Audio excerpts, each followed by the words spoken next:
स्वागत है आप सभी का हमारे YouTube चैनल ऑनलाइन क्लासेस में। चलिए शुरुआत करते हैं आज की क्लास। लास्ट टॉपिक में हमने यूक्लिड विभाजन प्रमेय के बारे में पढ़ा था और कुछ क्वेश्चन किए थे। तो आज हम उसी से आगे यूक्लिड विभाजन प्रमेय पर आधारित कुछ और बेसिक क्वेश्चंस करते हैं। जैसे हमें चीज़ क्लियर होगी किस तरह से के क्वेश्चन एनसीईआरटी और आरबीएससी के सिलेबस में है और कैसे बोर्ड में क्वेश्चंस आते हैं। तो स्टार्ट करते हैं। अभी जो स्टार्ट करने वाले हैं, जो फर्स्ट क्वेश्चन है वो है लास्ट जो वीडियो में हमने क्वेश्चन देखा था उसी के अकॉर्डिंग है कि यूक्लिड विभाजन एल्गोरिथम से दो संख्याओं का एचसीएफ कैसे ज्ञात किया जाता है, महत्तम समावर्तक कैसे ज्ञात जाता है, हाईएस्ट कॉमन फैक्टर। तो पहला क्वेश्चन है 867 255। सोल्व करते हैं क्वेश्चन नंबर 1। तो स्टार्ट करते हैं। अगर आपको लास्ट क्वेश्चन वीडियो में क्वेश्चन समझ में आया है तो आप इस वीडियो को पॉज करिए और फिर क्वेश्चन को करके देखिए और फिर कंटिन्यू कीजिए। तो सबसे पहले हम देखते हैं कि 867 और 255 में बड़ी संख्या है 867, छोटी संख्या है 255। तो स्टेप फर्स्ट की अगर हम बात करें पहले स्टेप की, तो 867 में हम 255 का भाग देंगे। ठीक है, भाग कैसे देंगे? वही 867 हाथी के कान बनाएंगे और उसमें छोटे संख्या का भाग देंगे।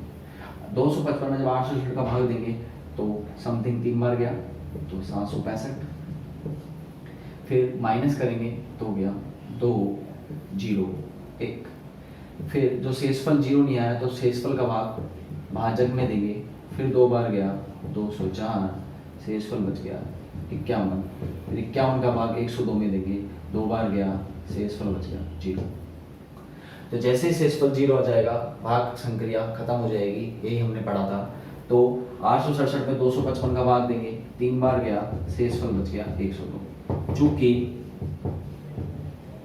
शेषफल 102 नॉट इक्वल टू 0 है इसलिए हम लगाएंगे स्टेप सेकंड। स्टेप सेकंड लगाया जाएगा भाजक। मैंने आपको क्लियर करा था कि राइट साइड में भाज्य बराबर भाजक गुणा भागफल प्लस शेषफल। तो 255 में हम 102 का भाग देंगे और कितने टाइम्स गया? 2 बार गया और शेषफल बच गया 51। चूंकि शेषफल 51 नॉट इक्वल टू 0 है, फिर स्टेप हम थर्ड लगाएंगे और इस बार स्टेप थर्ड लगेगी 102 और 51, तो 2 बार गया शेषफल आ गया 0। तो चूंकि शेषफल 0 आ चुका है इसलिए एचसीएफ, अगर आप एक बार रिमाइंडर कीजिए, दिमाग पे जोड़ डालिए वापस से कि हमने जो एचसीएफ पढ़ा था वो क्या था। एचसीएफ वह संख्या थी जिससे हमने लास्ट विभाजन किया है, यानी लास्ट जो भाजक है वही हमारा एचसीएफ है। तो हमने भाग दिया है 51 का, तो एचसीएफ हो गया 51। ये वाले इस टाइप के क्वेश्चन हम पढ़ चुके थे, तो आपको क्लियर हुआ होगा। ठीक है, अगला हम एक और क्वेश्चन लेते हैं।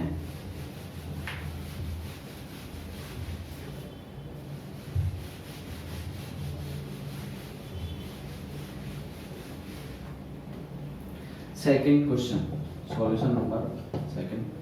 196 और 38,220।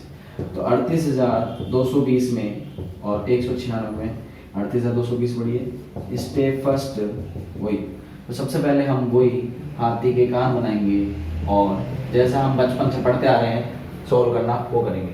तो 196 में हम 300 इसका भाग देंगे 196 का, सॉरी, तो 1 बार गया 196, माइनस करेंगे तो ये बच गया 6, 17 में से 9 गए तो 8 और 2 में से 1, फिर हम भाग देंगे 9 बार जाएगा तो ये हो गया 9 6 54, असल की 5, 9 9 81 और 5 86 8 17, फिर बच गया 8 और 15 में से ऊपर से 0 उतारा, फिर भाग देंगे 5 बार गया 980।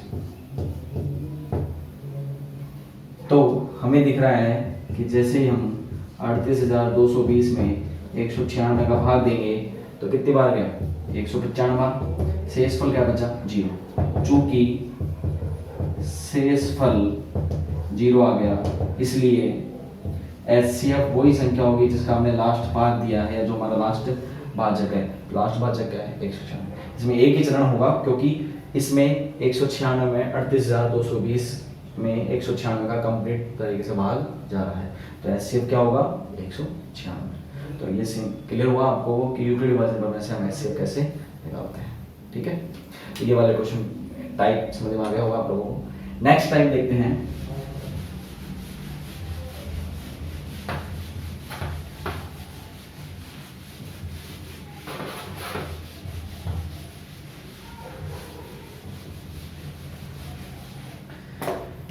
नेक्स्ट क्वेश्चन अगर हम देखें तो क्वेश्चन नंबर 2 कि यूक्लिड विभाजन प्रमेयिका से किसी धनात्मक पूर्णांक को 4q plus 1 4q plus 2 और 4q plus 3 के रूप में लिखा जा सकता है। ठीक है, ये क्वेश्चन है कि एक शब्द में लिखना पड़ेगा दर्शाइए या सिद्ध कीजिए कि अगर सिद्ध कीजिए यूक्लिड विभाजन प्रमेय से किसी धनात्मक पूर्णांक को 4q plus 1 4q plus 2 और 4q plus 3 के रूप में लिखा जा सकता है। तो इसको आराम से समझिएगा और देखिएगा। ठीक है, अगर हम बात करें तो वही माना दो धनात्मक पूर्णांक a व b। मान लिया कि दो धनात्मक पूर्णांक a व b है। यूक्लिड विभाजन प्रमेयिका से कि a बराबर bq प्लस r, जहां r की वैल्यू 0 से b के बीच में। तो जैसे ही तो हम यहां मान लेते हैं कि माना b बराबर 4 है। b बराबर 4 क्योंकि हमें दिख रहा है कि q के मल्टीप्लाई में 4 चल रहा है। तो जैसे हम b बराबर 4 लेते हैं तो a बराबर हो गया 4q प्लस r और r की वैल्यू 0 से 4 के बीच में। और अगर हम समझे तो इसका मतलब क्या है, इस पे थोड़ा ध्यान देना। इसका मतलब है कि r का मान 0 से स्टार्ट होता है और क्या क्या हो सकता है 1 2 और 3। 4 क्यों नहीं, क्योंकि 4 के इक्वल नहीं है, 4 के बराबर नहीं है। तो r का मान 0 से स्टार्ट होगा और हमें पूर्णांक लेना है क्योंकि हमने पढ़ रखा है। तो q और r भी पूर्णांक थे, तो ये चारों क्या हो जाएंगे 0 1 2 3। जैसे हम r का मान 0 लेंगे तो a बराबर हो गया 4q। r का मान 1 लेंगे तो a बराबर हो गया 4q प्लस 1। r का मान 2 लेंगे a बराबर 4q प्लस 2 और r बराबर 3 लेंगे तो a बराबर 4q प्लस 3। क्लियर है? तो r के हम a के हमें 4 मान आ गए। चूंकि अतः किसी धनात्मक पूर्णांक को हमें a के कितने मान है 4, तो हम किस तरह से लिख सकते हैं 4q plus 1 4q plus 2 4q plus 3 के रूप में लिखा जा सकता है। यानी हमने देखा कि जब हम b का मान 4 लेते हैं तो r के 4 मान आते हैं 0 1 2 और 3। और जब r के चारों मान पुट करते हैं तो a के 4 मान आएंगे 4 मानों के लिए। तो हम किसी भी धनात्मक पूर्णांक को 4 इस तरीके से लिख सकते हैं। अब बात आती है, कई बार इस क्वेश्चनों को और मॉडिफाई करके कैसे पूछते हैं कि, और आगे हम देखेंगे कि किसी धनात्मक पूर्णांक की क्वेश्चन आएगा कि यूक्लिड विभाजन प्रमेय से किसी धनात्मक विषम पूर्णांक को 4q प्लस 1 और 4q प्लस 3 के रूप में लिख सकते हैं। तो आप जानते हैं विषम दो संख्याएं होती है। हमने नंबर सिस्टम में स्टार्टिंग पढ़ा था कि विषम वे संख्याएं होती है जिनमें 2 का पूरा पूरा भाग नहीं जाता। तो आप देखेंगे कि 4q प्लस 1 इसमें 4 में तो 2 का पूरा पूरा भाग जाएगा लेकिन 1 में नहीं जाएगा, और 4 में तो जाएगा लेकिन 3 में नहीं जाएगा। तो ये दो तो क्या है विषम, और 4q प्लस 2 क्या है सम।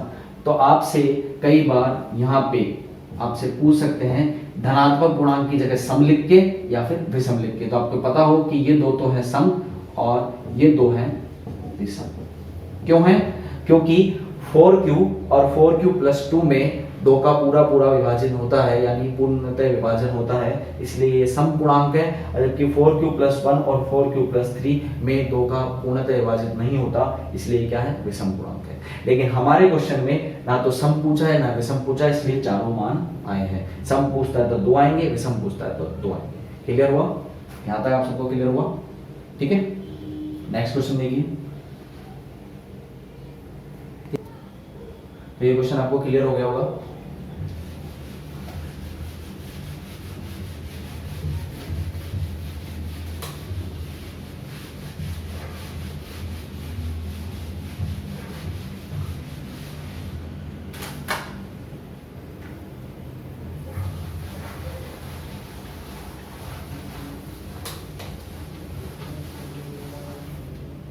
नेक्स्ट क्वेश्चन देखते हैं इसी टाइप का एक और क्वेश्चन नंबर है कि यूक्लिड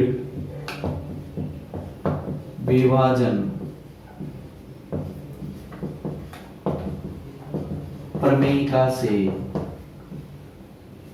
किसी धनात्मक विषम पूर्णांक को 6q+1 6q+3 और 6q+5 के रूप में लिखा जा सकता है, सिद्ध कीजिए। ठीक है, उसी टाइप का क्वेश्चन है जिस टाइप का हमने लास्ट टाइम पढ़ा था कि यूक्लिड विभाजन प्रमेय से किसी धनात्मक विषम पूर्णांक को, विषम पे ध्यान दीजिए, विषम का मतलब हम पढ़ चुके हैं जिनमें दो का पूर्णतः विभाजन नहीं होता, इस रूप में लिखा जा सकता है। तो वही सॉल्यूशन स्टार्ट करते हैं। अगर आपको लास्ट क्वेश्चन समझ में आया तो आप इसको करके देखिए एक बार। तो स्टार्ट करते हैं कि माना ए व बी दो धनात्मक पूर्णांक। पूर्णांक क्या होते हैं हम जानते हैं। तो a बराबर bq+r, a बराबर bq+r। माना a बराबर, अगर हम बात करें यहाँ पे तो इसका मान हो गया r का b से। माना b बराबर क्या दिख रहा है आपको 6, तो a बराबर 6q+r और r का मान 0 से 6 के बीच में। अतः हम कह सकते हैं r का मान 0 हो सकता है, इक्वल 1 हो सकता है, 2 हो सकता है, 3 हो सकता है, 4 हो सकता है, 5 हो सकता है। 6 क्यों नहीं हो सकता? अगर 6 के इक्वल होगा तो हमने बताया था स्टार्टिंग वीडियो में कि जैसे 6 के इक्वल होगा तो फिर वापस भाग चल जाएगा और 0 हो जाएगा, इसलिए इसका मान 0, 1, 2, 3, 4, 5। दशमलव में क्यों नहीं हो रहा? क्योंकि हमने क्या लिए हैं, पूर्णांक लिए हैं। तो r का मान ये हो गया। जैसे ही हम r का मान 0 रखते हैं जब, तो a का मान 6q, r का मान 1 रखते हैं, a बराबर 6q+1, r बराबर 2 रखते हैं, a बराबर 6q+2, r बराबर 3 रखते हैं, a बराबर 6q+3, r बराबर 4 रखते हैं, a बराबर 6q+4, r बराबर 5, तो a बराबर 6q+5। तो हमारे पास ये 6 मान आ गए के r के हिसाब से, रिमाइंडर के हिसाब से, शेषफल के हिसाब से। अगर हम देखें तो इन 6 संख्याओं में चूंकि 6q+1, 6q+3 और 6q+5, ये जो 3 नंबर है इसमें से तीनों में देखो, अगर हम 2 का भाग दें तो 6 में तो जाएगा, लेकिन 1 बच जाएगा। 6 में देंगे तो 3 बच जाएगा। ठीक है, जैसे अगर मान लो जैसे अपन ने नंबर लिया 2+3, अब हम 2 का देते तो 2 में 2 का तो जाएगा, लेकिन 2 में 3 का नहीं जाएगा। हम इसके टुकड़े करें तो 2/2 और 3/2 होगा, तो 2 में तो जाएगा लेकिन 3 में नहीं जाएगा। तो चीज क्लियर हुई कि 6 में तो जाएगा लेकिन 1 में, 3 में और 5 में 2 का पूरा पूरा भाग नहीं जाएगा, चूंकि ये पूर्णांक 2 से पूर्णतः विभाजित नहीं है, 2 से पूर्णतः विभाजित नहीं है। इसलिए 6q+1, 6q+3 और 6q+5 धनात्मक विषम पूर्णांक है। चीज़ क्लियर हुई? तो इसको हम विषम पूर्णांक के रूप में लिख सकते हैं। तो ये आप लोगों को समझ में आया होगा, लास्ट क्वेश्चन का कोडिंग ही था, ये क्लियर।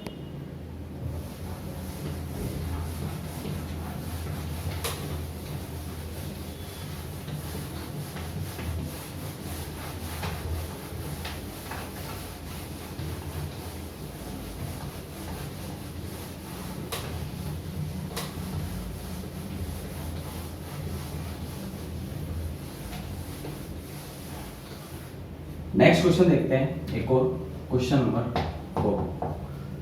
क्वेश्चन नंबर 4 है यूक्लिड विभाजन प्रमेय से सिद्ध कीजिए कि किसी भी धनात्मक पूर्णांक संख्या का घन 9q प्लस 1 9q प्लस 1 या 9q प्लस 8 के रूप में होता है। ठीक है, जहां q धनात्मक पूर्णांक। तो ये क्वेश्चन है, इसके बारे में बात करते हैं। उसी टाइप का है, बस फर्क क्या है, अगर आप पढ़ेंगे तो यूक्लिड विभाजन प्रमेय वही से सिद्ध करना है, किसी धनात्मक पूर्णांक संख्या वही पॉजिटिव नंबर, बस फर्क यहाँ पे एक शब्द का आया, घन। घन क्या होता है? क्यूब करना, 3 घात करना। तो स्टार्ट करते हैं सॉल्यूशन को, कि माना ए व बी दो धनात्मक पूर्णांक है, ये और भी वही धनात्मक पूर्णांक है। ठीक है, अतः यूक्लिड विभाजन, U for Euclid, V for विभाजन प्रमेय का से A बराबर BQ प्लस R और G R का मान 0 से B के बीच में।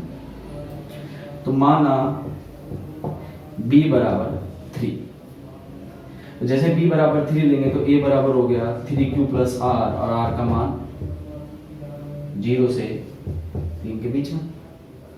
अतः R, और आप वापस से इस चीज को बार बार मैं इसलिए रिपीट कर रहा हूं कि ये चीज बच्चों को प्रॉब्लम करती है कि हम R का मान कैसे लिखें। तो R का मान हमें 0 से स्टार्ट करना है, क्योंकि शेषफल का मान कभी 0 से छोटा नहीं होता, क्योंकि नेगेटिव लेना नहीं। तो 0 होगा, 1 हो सकता है, 2 हो सकता है। 3 इसलिए नहीं लेंगे क्योंकि 3 होते ही वापस से फिर 0 हो जाएगा, क्योंकि 3 का पूरा पूरा भाग जाएगा। तो जैसे ही जब R बराबर 0 होगा तो A बराबर 3Q, R बराबर 1 होगा तो A बराबर 3Q प्लस 1, R बराबर 2 होगा तो A बराबर 3Q प्लस 2। तो R के हमारे पास 3 मान आए, तो A के भी 3 मान हो गए। अतः A बराबर 3Q है, तो जैसे हम इसका क्यूब करेंगे बोथ साइड, दोनों तरफ घन करने पर, तो जैसे हम इसका घन करेंगे तो ये हो गया A क्यूब बराबर 27, 3 का क्यूब 27 और क्यूब का क्यूब क्यूब, क्योंकि घात 3 हो गया। अब A क्यूब को मैं 27 को मैं तोड़ता हूं, देखो यहां से आपको दिखेगा कैसे चीजों को तोड़नी है। 9 क्यूब, तो मैंने 9 को बाहर रखा और अंदर रख दिया 3 का इंटू क्यूब। ठीक है, तो मैं इसको अलग नाम दे देता हूं M। तो जहां M बराबर 3Q, ठीक है, तो A क्यूब किसके फॉर्म में आ गया? 3M के फॉर्म में। तथा जब A बराबर 3Q प्लस 1, दूसरा लेते हैं, इसका भी घन करेंगे A क्यूब 3Q प्लस 1 का होल क्यूब, और जब आप इसका घन करेंगे तो घन करना, अब हम एक छोटी सी चीज सर्व समीकरण जो हमने पढ़ी थी 9th में, A प्लस बी का होल क्यूब, तो मैं आपको वापस से रिपीट कराता हूँ। A प्लस बी का होल क्यूब हमने पढ़ा था A cube plus 3A square B plus 3AB square plus B cube. ये हमने 9th के अंदर सर्व समीकरण पढ़ी थी, बीजगणित। तो जब हम इसका होल क्यूब करेंगे तो आप इसको जब लगाएंगे तो 27 का क्यूब प्लस क्या होगा 27 cube square plus 9 cube plus 1। ठीक है, अब अगर इसको भी आप ध्यान से देखेंगे तो इन तीनों में 9 कॉमन आ रहा है, तो हम जैसे ही 9 को कॉमन लेंगे 3 का क्यूब बच गया, 3 क्यूब स्क्वायर हो गया और 1 हो गया, सॉरी क्यूब रह गया और प्लस 1। इसको हम वही 9m प्लस 1 लिखते हैं। तो जहां m बराबर क्या है 3 क्यूब का cube plus 3 cube square plus 1, ये जो ब्रैकेट में बचा है। यहाँ तक चीज क्लियर हुई? एक बार आप इसको आराम से देख लीजिए कि क्या करना है, कुछ ही नहीं करना। a और b वही दो पूर्णांक हैं, यूक्लिड विभाजन प्रमेय, ये इसकी प्रमेय का कथन था। b बराबर 3 लिया, तो जैसे हमने b का मान लिया तो r का मान क्या हो गया 0/2। इसकी वैल्यू डाली, a की 3 मान आए और फिर हमने उनका घन किया, क्योंकि घन ही इस सवाल में लिखा हुआ है। घन भी आ सकता है, वर्ग भी आ सकता है। यहाँ तक चीज क्लियर होगी? इसका आप आराम से स्क्रीनशॉट ले लीजिएगा और फिर हम आगे बढ़ते हैं। अब हमारे पास आया कि a बराबर 3 क्यूब प्लस 2। तो जब a बराबर 3 क्यूब प्लस 2 है तो a क्यूब हो गया 3 क्यूब प्लस 2 का होल क्यूब। ठीक है, अब मैं जब इसका होल क्यूब करता हूं तो वही सर्वसमीका लगाएंगे जो वहां पड़ी थी। तो 3 क्यूब का होल क्यूब करेंगे तो 27 का क्यूब, क्योंकि का 3 प्लस फिर लगाएंगे तो 3 का 9, 27 दूनी 54 क्यूब स्क्वायर प्लस 3 तिया 9, 9 चौक 36 क्यूब प्लस 2 का क्यूब 8। अब अगर आप ध्यान से देखें तो इसमें से तीनों में फिर 9 कॉमन आ रहा है, तो 9 कॉमन ले लेंगे। 3 का cube plus 6 cube square plus 4 cube plus 8। यहाँ पे 9m प्लस 8। तो जहां m बराबर 3 का cube plus 6 cube square plus 4 cube. अगर जिन बच्चों को ये सरस्वती लगाना नहीं आ रही तो मैं वापस रिपीट करता हूँ। a होता है पहला पद, तो पहला पद हो गया 3q, तो आप एक की जगह 3q रखें और b की जगह क्या रखें 2 रखें और फिर इसको लगाएं, स्क्वायर करके देखें सब चीज, तो आपको ये चीजें आ जाएगी। यहाँ तक आया? अतः आप अगर ध्यान से देखेंगे तो हमारे पास a के क्यूब के 3 मान है, a के क्यूब के सॉरी यहाँ पे 3 मान आए, एक इधर आया, तो हमारे यहाँ पास a के कितने मान है 1 2 3। तो अगर आप देखिए तो अतः किसी धनात्मक पूर्णांक संख्या का घन 9m प्लस 1 9m प्लस 8 के रूप में लिखा जा सकता है।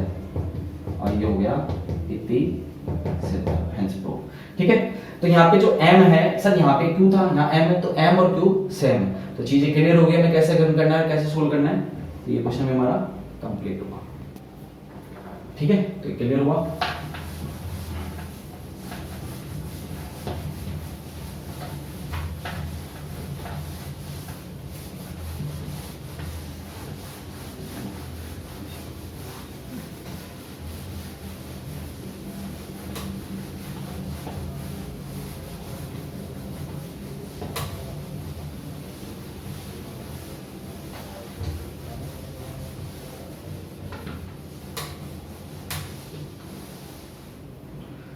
अब बात करते हैं नेक्स्ट क्वेश्चन की, क्वेश्चन नंबर 5।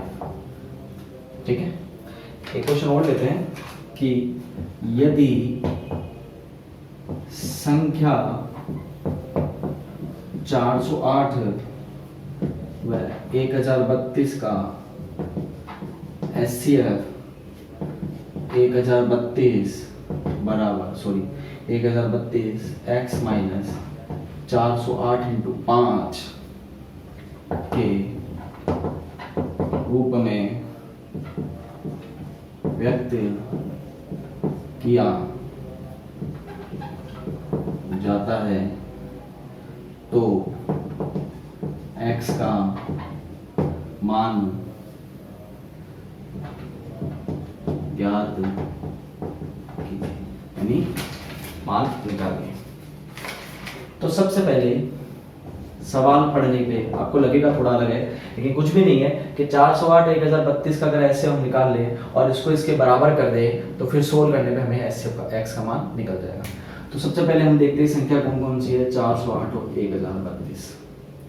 दोनों में बड़ी संख्या की बात करें तो 1032 बड़ा है, 408 छोटा है। तो वही स्टेप फर्स्ट लगाने से पहले हम वही 408 का 1032 में भाग देंगे। तो आपको लग रहा होगा 2 बार ही जाएगा, कोई 3 बार 1200 हो जाएगा, तो ये हो गया 816 और माइनस करते हैं तो बच गया 216। 216 का अगर 408 में भाग देते हैं, ठीक है, 216 का 408 में भाग देते हैं तो फिर कितनी बार जाएगा, 1 बार, ठीक है, 1 बार गया तो माइनस बच गया 2, 8 में से 10 में से 1 गया 9 और 1। फिर 192 का अगर 216 में भाग देते हैं तो फिर भाग गया 1 बार और रिमाइंडर बच गया 4 और 11 24 और 24 का भाग 192 में देते हैं तो 8 बार गया, ठीक है। तो भाग देते रहे, बार बार आपको ये चीजें समझ में आ गई होगी। अब तो स्टेप फर्स्ट अगर हम 1032 में 408 का भाग देते हैं तो भाग गया 2 बार, शेषफल बच गया 216। अब 408 में 216 का भाग देंगे तो फिर गया 1 बार और रिमाइंडर बच गया 216 में 192 का भाग देंगे, 1 बार गया और रिमाइंडर बच गया 24 और 192 में अगर हम 24 का भाग देंगे तो 8 बार गया और रिमाइंडर बच गया 0। चूंकि शेषफल 0 आ गया, इसलिए जो एचसीएफ होगा वो लास्ट चीज होगी जिसका हमने भाग दिया है, या भाजक क्या हो गया 24। आप कैसे करेंगे, यहाँ तक चीज क्लियर हुई, ठीक है। अब मैं आराम से इसको देख लीजिए कैसे मैंने किया है, मैं इसके आगे करके दिखाता हूँ, मैं इस चीजों को रख कर रहा हूँ। अब हम देखते हैं कि 24 चूंकि एचसीएफ बराबर 1032x माइनस 408 गुना 5 ये लिखा हुआ है, ये एचसीएफ इस रूप में आना चाहिए। एक हमारा एचसीएफ आया 24 तो हम रख देंगे 24 1032x माइनस 408 गुना 5 अगर हम सोल्व करें तो ये हो जाएगा 2040, ठीक है। चूंकि एचसीएफ क्या था 24 तो हमने 24 पुट कर दिया। 2040 को अगर हम इधर पक्षांतरण करते हैं तो 2040 प्लस 24, यहाँ पे हमने क्या किया ट्रांसफर किया, पक्षांतरण किया 1032x और ये हो गया 2064 में अगर हम 1032 का वही भाग गुणा है तो भाग हो जाएगा पक्षांतरण और भाग देंगे तो जोर से बोलो वो घटा, तो क्या बचा हमारे पास 2। तो x का मान अतः x का मान 2 होगा। क्लियर हुआ? तो इस प्रकार से क्वेश्चन को हम सोल्व करते हैं। इस वीडियो में हमने यूक्लिड विभाजन प्रमेय पर और यूक्लिड विभाजन एल्गोरिथम पे आधारित एनसीईआरटी और आरबीएससी में जिस टाइप के क्वेश्चन हैं हमने वो सारी वैरायटी के क्वेश्चन करे। ऑफ कोर्स आप लोगों को ये चीजें क्लियर हुई होगी और आपको वीडियो कैसा लगा उसके बारे में हमें कमेंट कर सकते हैं। 10th 11th और 12th के जो भी मैथमेटिक्स के टॉपिक है जो आप पढ़ना चाहते हैं वो भी आप हमें कमेंट करके बता सकते हैं, जिसमें हम जल्दी जल्दी वीडियो बना के आपको अपलोड कर सकते हैं। और आपको वीडियो कैसा लगा लाइक करें, सब्सक्राइब करें और शेयर करें। Thank you.